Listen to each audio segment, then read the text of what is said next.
Back markets నష్టాల్లోకి జారుకున్నాయి.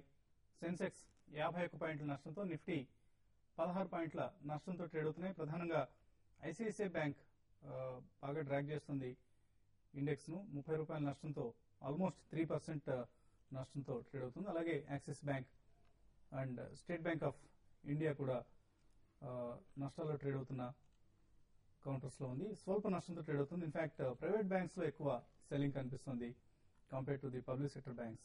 అలాగే L&T index కు మద్దతునిచ్చే ప్రయత్నం చేస్తుంది. In addition to HDFC and siemens. So capital goods లో కొంత బయింగ్ కనిపిస్తోంది. అలాగే హీరో హోండా, హిందాల్కో ఈ కౌంటర్స్ లో కూడా లాభాలు కనిపిస్తున్నాయి. బిహెచ్ఎల్, బీపీసీఎల్ ఇవాళ ఇన్ఫాక్ట్ బీపీసీఎల్ చాలా యాక్టివ్ గా ట్రేడ్ అవుతుంది. మోర్ దాన్ 4% లాభంతో ట్రేడ్ అవుతుంది. మార్నింగ్ కూడా ఇన్ఫాక్ట్ డి ప్రసాద్ గారు బీపీసీఎల్ బై రికమెండేషన్ ఇచ్చారు. ఈ రికమెండేషన్ చాలా చక్కగా వర్కౌట్ అయింది. ట్రేడర్స్ ఎంతమంది పొజిషన్స్ తీసుకున్నారో పొజిషన్స్ తీసుకున్న వాళ్ళందరికీ కూడా మంచి లాభం కనిపిస్తుంది. సో కొంతమంది కాలర్స్ లైన్ లో ఉన్నారు. నెక్స్ట్ కాలర్, హలో, జైపూర్ నుంచి అరుణ లైన్ లో ఉన్నారు. అరుణ గారు. అండి మేము అపోలో టైర్స్ కొన్నామండి 66లో. ఇప్పుడు 56 దగ్గర యావరేజ్ చేయొచ్చు అంటారా? 66లో ఇన్వెస్ట్మెంట్ కోసం తీసుకున్నారు అపోలో టైర్స్? అంటే జస్ట్ షార్ట్ టర్మ్ కోసమనే తీసుకున్నాం అప్పుడు, కానీ స్ట్రక్ అయిపోయారు ఇందులో. అవునండి, జస్ట్ 10% తీసుకొని మేము అమ్మేస్తూ ఉంటామండి అట్లా. ఓహో, బాగా సంపాదించారండి ఇలా 10% స్కీమ్ లో? అంతా ఏం లేదండి, ఇటీవలే స్టార్ట్ చేశాము. ఓకే అండి, ఏం చేస్తుంటారండి మీరు జైపూర్ లో? మేము హౌస్ వైఫేనండి. హౌస్ వైఫే. అంటే స్టార్ట్ చేసి చాలా రోజులు అయింది, కాకపోతే ఇప్పుడు మళ్ళీ ఓపెన్ చేసాం అనమాట. మధ్యలో ఒక 2 years గ్యాప్ లో స్టాప్ చేసేసాము. ఓకే అండి, సో ఆ 2 సంవత్సరాలు మనశ్శాంతిగా నిద్రపోయి ఉంటారు. అవునండి. సో తిరిగి మనశ్శాంతిని కోల్పోయే ఉద్దేశంతో మార్కెట్ లోకి వచ్చారు. ఓకే అండి, ఎనీవే అపోలో టైర్స్ 66 లో బై చేశారు. అపోలో టైర్స్ లాస్ట్ 1 month గా కొంచెం మంచి కరెక్షన్ వచ్చినా కూడా ఆ తర్వాత మీరు 66 తర్వాత కూడా ఒక 10 రూపీస్ మైనస్ లో ఉన్నారు. ఫండమెంటల్ అయితే మీరు లాంగ్ టర్మ్ ఏం భయపడాల్సిన అవసరం లేదండి. కానీ టెక్నికల్ గా షార్ట్ టర్మ్ చూస్తే కనుక 60 రూపీస్ కింద క్లోజ్ ఉండడంతో కొంచెం ఫర్దర్ కరెక్షన్ వచ్చేట్టు ఉంది. మీరు యావరేజింగ్ ఇప్పుడు ఈ లెవెల్ లో తీసుకోవద్దండి, ఎందుకంటే మార్కెట్ కూడా వీక్ గా ట్రేడ్ అవుతుంది, ఫర్దర్ కరెక్షన్ వచ్చే అవకాశం ఉంది. కాబట్టి ఒక 40-45 లోపల వస్తే కనుక మీరు డెఫినెట్ గా లాంగ్ టర్మ్ కి అపోలో టైర్స్ మీరు అక్కడ బై చేయొచ్చు. సో 40 రూపీస్ కి తగ్గించే ప్రయత్నంలో ఉన్నారు సుందర్ గారు అపోలో టైర్స్ ను. మేబీ వెయిట్ చేయండి.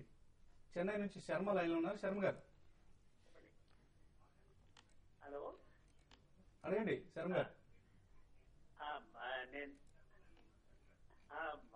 శ్రీశైలం రిజల్ట్స్ వచ్చాయి కదండి ఇవాళ. అవునండి, అది చాలా ఎంకరేజింగ్ గా ఉన్నట్టు ఫిగర్స్ చూస్తుంటే, కానీ స్టాక్ మొత్తం ఎందుకో పడిపోతుంది. అంటే ట్రెడిషనల్ గా స్టాక్ మార్కెట్ అలవాటు ప్రకారంగా పడిపోతున్నట్టు ఉంది. ఓకే అండి, అది ఇది మీ డౌట్ అడగండి. ఇప్పుడు క్రెయిన్స్ ఇండియాను శ్రీశైలం చూస్తుంటే, ఇప్పుడు అట్లీస్ట్ క్రెయిన్స్ ఇండియా రిజల్ట్స్ ఎప్పుడు వస్తాయండి? ఏమైనా ఐడియా ఉందా? అది పెరిగే అవకాశం ఉందా? Cranes India result, Crane India result ఎప్పుడుందో ఇక మనం గమనించలేదండి. మేబీ ఒకవేళ ఇప్పటివరకు ప్రకటించకపోతే ఇంకా 2-3 రోజులు ప్రకటించే అవకాశం ఉంటుందండి.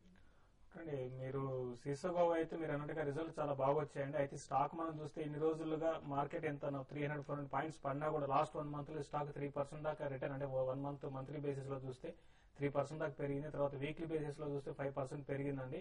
కాబట్టి ఆబ్వియస్ గా మనకి చూస్తుంటాం రిజల్ట్ బాగా వచ్చినా కూడా కొన్నిసార్లు మా స్టాక్ అయితే పడడం చూస్తాం. అంతకుమించి ఇంకా పెద్దగా ఇందులో నెగిటివ్ అయితే ఏం లేదండి. మీరు ఇన్వెస్ట్మెంట్ కి అయితే స్టాక్ ను హోల్డ్ చేసుకోండి, ఇంకా పెరిగే అవకాశం ఉంది. 360 రూపీస్ దాకా ఇమీడియట్ గా నెక్స్ట్ 1 month 2 month లో 360 రూపీస్ దాకా పెరగచ్చు. కాబట్టి స్టాక్ అయితే హోల్డ్ చేసుకోండి. ఇంకోటి కెయిన్ ఇండియా కూడా ఇంతకుముందు మీరు అడిగినట్టున్నారు. కెయిన్ ఇండియా రిజల్ట్ అయితే ఇంతవరకు రాలేదండి, అది ఎప్పుడు వస్తుందో ఇంకా తెలియదు. కాబట్టి దాని రిజల్ట్ చూసి ఇప్పుడు ఈ రిజల్ట్ వచ్చింది కాబట్టి దానికన్నా ఇదే కొంచెం స్ట్రాంగ్ కనపడుతుందండి.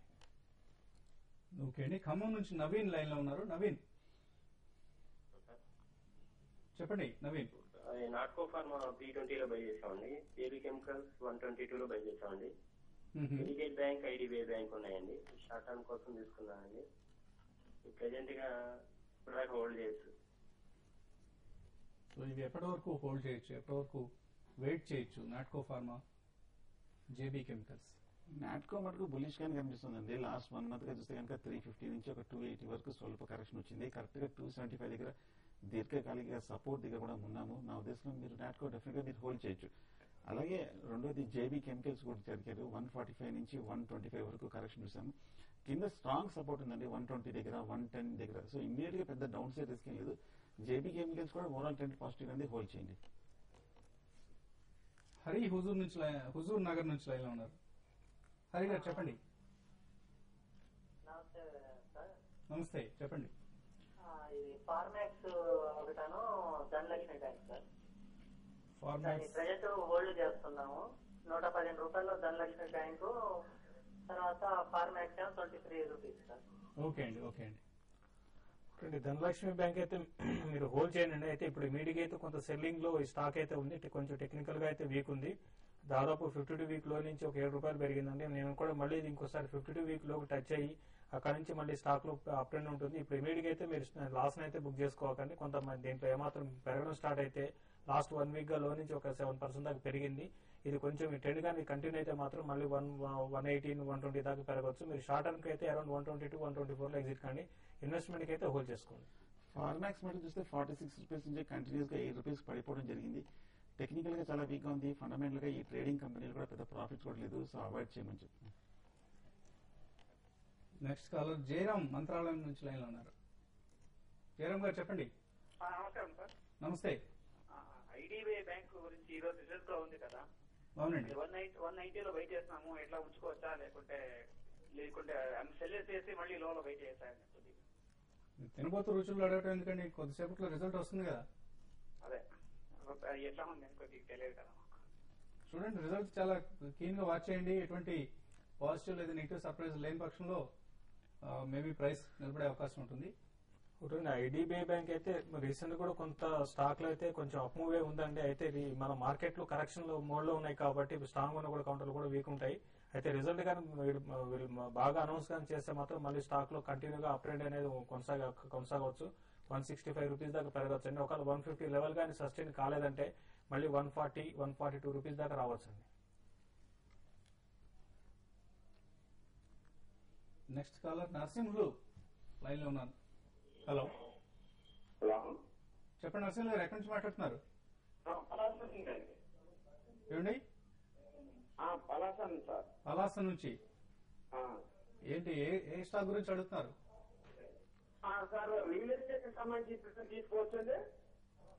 రియల్ ఎస్టేట్ ఏమైనా కంపెనీస్ ఉన్నాయా మైండ్ లో, లేదా జస్ట్ బ్రాడ్ గా సెక్టర్? డీలఫ్, తర్వాత యూనిటెక్, తర్వాత ఇండియా బుల్స్.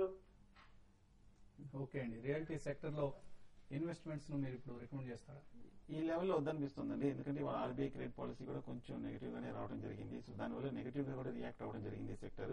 కానీ మీరు చెప్పినట్టు ఇండియా బుల్స్ రియల్ ఎస్టేట్ మటుకు కొంచెం అద్భుతమైన ఫలితాలు లాస్ట్ వీక్ చూసాము. అలాగే 125 రూపీస్ దగ్గర కొంచెం ట్రేడ్ అవుతుంది. అలాగే కరెక్షన్ కూడా 230 నుంచి కంటిన్యూస్ గా 125 వరకు పడి కొంచెం ఓవర్సోల్డ్ వచ్చింది. డిప్ లో డెఫినెట్ గా 120, 150 level India bulls real estate by చేయొచ్చు. ఓకే అండి. విదేశీ కాలర్ లైన్ లో ఉన్నారు ప్రస్తుతం ఖతార్ నుంచి శశికాంత్. హలో నమస్తే చెప్పండి శశికాంత్. హెచ్డిఐఎల్ ఆల్రెడీ బై కొన్నారా? కొన్నానండి. ఏ రేట్ లో కొన్నారండి? 250 తీసుకున్నామండి. 250. అవునండి.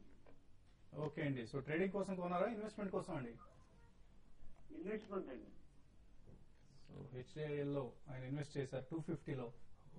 ఒకటి మీరు గత కొంతకాలంగా లాస్ట్ 1 year గా చూస్తే ఏంటంటే కంటిన్యూగా మా బ్యాంకింగ్ సంబంధించి తర్వాత రియాలిటీ స్టాక్ సంబంధించిన కొంత వీక్ గా ఉన్నాయండి. ఎప్పుడు లాస్ట్ 1 year గా ఇంట్రెస్ట్ రేట్లను కంటిన్యూగా పెరగడం అనేది బాగా ఈ సెక్టర్ కి నెగిటివ్ అయింది. కాబట్టి మీ రేట్ రావాలంటే చాలా టైం పట్టవచ్చు అండి. కాబట్టి మీరు ఇప్పుడున్న పరిస్థితి అయితే లాస్ బుక్ చేసుకోమని కూడా చెప్పను. మీరు స్టాక్ అయితే హోల్డ్ చేసుకోండి. ఇమీడియట్ గా ఇంకొంత స్టాక్ లో కొంత 10% దాకా కరెక్షన్ రావడానికి కూడా అవకాశం ఉంది. వచ్చినప్పుడు అరౌండ్ 145 ఆ లెవెల్కి వచ్చినప్పుడు ఇంకా ఫర్దర్ కూడా యాడ్ చేసుకోండి. కానీ మీరు ఇమీడియట్ గా మీకు ఆ రేట్ రాదు కాబట్టి మీరు ట్రేడింగ్ పరంగా అంటే ఇక్కడ నుంచి ఒక 180, 190కి వెళ్ళినప్పుడు మీరు అమ్మేసి మళ్ళీ కింద బై చేసి ఆ విధంగా ట్రేడింగ్ చేసుకుంటే మీ లాస్ కవర్ అయ్యే అవకాశం ఉంది. సో ఇందాక సెసగోవా షేర్లు ఎందుకు తగ్గుతున్నాయి అని అడిగారు, రిజల్ట్ బాగున్నప్పుడు కూడా. అయితే ఐరన్ ఓర్ ఎక్స్పోర్ట్ మీద ఫ్రైట్ రేట్ అంటే ఎక్స్పోర్ట్ చేసినప్పుడు అయ్యే రవాణా ఛార్జీలు పెరిగాయి అన్న వార్తలు వచ్చాయి. దీంతో సెసగో షేర్లో కొంత సెల్లింగ్ కనిపిస్తోంది. ఇది ప్రధాన కారణంగా వార్తా సంస్థలు ఇస్తున్న రీజన్ ఇది. హరినాథ్ వైజాగ్ నుంచి లైన్ లో ఉన్నారు. హలో హలో, చెప్పండి హరినాథ్. నమస్కారం సార్. నమస్తే. కాల్స్ రిఫైనరీస్ అదే హోల్సేల్స్ లేదంటే ఏంటన్నారు? ఏ రేట్ లో బుక్ అయ్యారండి? 33 పైసలు. 33 పైసే ఉంది కదా అనుకున్నారు. అవునన్నా. ఇటువంటి షేర్లు కొనద్దండి. మనం పదే పదే చెప్తున్నాం. ఈ పెన్నీ స్టాక్స్ లో మేబీ 10 పైసలు పెరగడానికి ఎంత స్కోప్ ఉంటుందో ఒకసారిగా ట్రేడింగ్ నిలిచిపోవడానికి కూడా అంతకంటే ఎక్కువ స్కోప్ ఉంటుందండి. కాల్స్ రిఫైనరీస్ ఇన్ఫాక్ట్ ఎండి ఈడీలు వివాదంలో చిక్కున్నారు. వాళ్ళని ఇవాళ కూడా న్యూస్ పేపర్స్ లో వార్తలు రావడం జరిగాయి. సో కంపెనీ పెన్నీ స్టాక్ అండి. ఏమి ఎటువంటి ఫండమెంటల్ గా ఎటువంటి బలం లేని కంపెనీ ఇది. కేతన్ పరీక్ లాంటి ఆపరేటర్స్ ఇందులో దూరి చేసిన హడావుడి వల్లనే షేర్ ప్రైస్ లో కొంత యాక్టివిటీ కనిపించింది మనకు. సో అలాగే డాక్టర్ రెడ్డిస్ ల్యాబ్స్ రిజల్ట్ వెల్లడైంది. ఇందాక మనకు వచ్చిన వార్త కరెక్టే. కన్సాలిడేటెడ్ నెట్ 273 కోట్ల రూపాయలు, అలాగే సేల్స్ ఇన్కమ్ మాత్రం 1900 crores. సో ఇది మార్కెట్ అంచనాలకు ఆల్మోస్ట్ అనుగుణంగానే వచ్చింది. సో స్టాక్ ప్రైస్ లో ఎటువంటి మార్పులు వస్తాయనేది కొద్దిసేపట్లో తెలియబోతుంది. ఫైనల్ గా ట్రేడర్స్ కి ఎటువంటి సలహా ఇస్తున్నారు? మార్కెట్స్ అయితే బాగా వీక్ గా ఉన్నాయని చెప్పొచ్చు అండి. దాదాపు మొత్తం బ్యాంకింగ్ స్టాక్స్ లో పిఎస్యూ తప్ప మిగతా ప్రైవేట్ బ్యాంకింగ్ అని కూడా బాగా ట్రాక్ చేస్తున్నాయి. దీంతో పాటు ఐటీ స్టాక్స్ కూడా కొంత వీక్ గా ఉన్నాయి. కాబట్టి నేను కూడా మార్కెట్ ఈ రోజుకి పెరిగే అవకాశం లేదు. దాంతోపాటు రేపు హాలిడే, ఎల్లుండి F&O క్లోజింగ్ కాబట్టి ఎక్కువ హైయర్ లెవెల్ సెల్లింగ్ ప్రెజర్ ఉంటుంది. క్లోజింగ్ బేసిస్ లో ఇప్పుడు 5720 అనేది చాలా స్ట్రాంగ్ సపోర్ట్ అండి. అది కూడా బ్రేక్ అయింది. కాబట్టి అరౌండ్ 5700 లెవెల్ దగ్గర ఆగితే ఆగొచ్చు. లేదంటే మాత్రం 5680 వరకు ఇంటర్డేలో నిఫ్టీ రావడానికి అవకాశం ఉంది. మీరు ఎటువంటి సలహా ఇస్తున్నారు? ట్రెండ్ చూస్తే వీక్ గానే ఉందండి. లాంగ్ పొజిషన్ పెట్టుకోవడం అంత మంచిది కాదనిపిస్తుంది. ఏమాత్రం 5620 కింద నిలబడితే 5720 కింద కనుక ట్రేడ్ అవుతే కనుక ఫర్దర్ వీక్, 5670 కింద ట్రేడ్ అవుతే కనుక short term correction. So market week గానే ఉంది. So long position avoid continue చేయడం మంచిది కాదనిపిస్తుంది. లాంగ్ పొజిషన్స్ అవాయిడ్ చేయమంటున్నారు. డాక్టర్ రెడ్డిస్ ల్యాబ్స్ 1658 దగ్గర ట్రేడ్ అవుతుంది.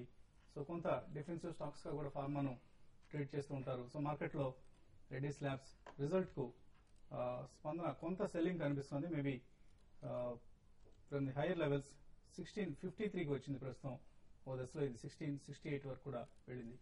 సో ఇది వాటి బిజినెస్ లంచ్. మరి కొద్దిసేపట్లో afternoon trade on TV5 money.com ఈ కార్యక్రమంలో కలుద్దాం.